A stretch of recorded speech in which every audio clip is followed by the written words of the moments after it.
নমস্কার সবাইকে। আজ আমরা চলে এসেছি মেলা দেখতে, ঘুরতে। তো শীতকাল মানেই মেলা আর ঘোরাফেরা আপনারা সবাই পছন্দ করেন। তো আজকে এসেছি বরগাছিয়া বই মেলায়। তো এখানে মেলায় আমরা আজকে ঘুরবো মেলায়।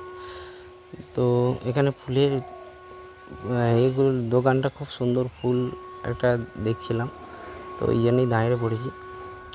আর খাওয়া দাওয়া তো হবেই, মেলা মানেই তো খাওয়া দাওয়া, সবাই জানে। তো এখানে দাদা খুব ভালো চাউমিন বানাচ্ছিল, দাঁড়িয়ে দেখছিলাম অনেকক্ষণ ধরে। তো দেখার পর খেতে ইচ্ছা হলো, তো ওই জন্যেই আমরাও চাউমিন খাবো বলে 1 প্লেট চাউমিন বলে দিয়েছিলাম। তো বলে দিয়ে এখন যাব খাবার দিকে, বসবো। আর আপনারা এই মেলায় যারা আসতে চান আসতে পারেন, ঠিক আছে। এখানে আসতে বরগাছিয়া স্টেশন, সকাল বাজার, সেখানে যে দিক থেকে খুশি বাসে চাপলে, টোটো অটো সব দিক থেকে আসতে পারবেন।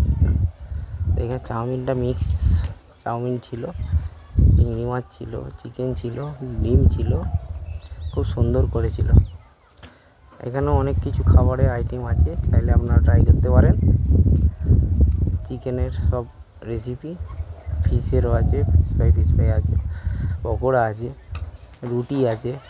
এখানে ঘুগনি, আমি 1 প্লেট ঘুগনি খেতে খুব ভালো লাগে আমার শীতকালে, তো ঘুগনি 1 প্লেট নিয়ে নিয়েছি আমি মেলাতে।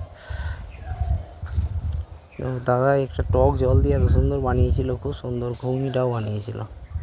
আমি অনেক জায়গায় খেয়েছি, কিন্তু দাদা খুব ভালো বানিয়েছিল। এখানে দেখুন এইসব মাটির এগুলো, পাখিগুলো খুব সুন্দর লাগছে। তো এগুলো নিতে চাইলে নিতে পারেন ঘরে সাজানোর জন্য। আমি 2টো নিয়েছিলাম গোপালের জন্যে। এগুলোর খুব সুন্দরই বেশ রং ফং দিয়ে করেছে দাদা, বসে বসে করছে, আমি সেটাই চিন্তা করছি। মানুষ কত কি মানুষের মধ্যে ট্যালেন্ট থাকে, মানে এই যে জিনিসগুলো বানানো, তারপর কালার কম্বিনেশান খুব সুন্দর। ঠিক আছে, এখানে আমি ভিডিও শেষ করলাম।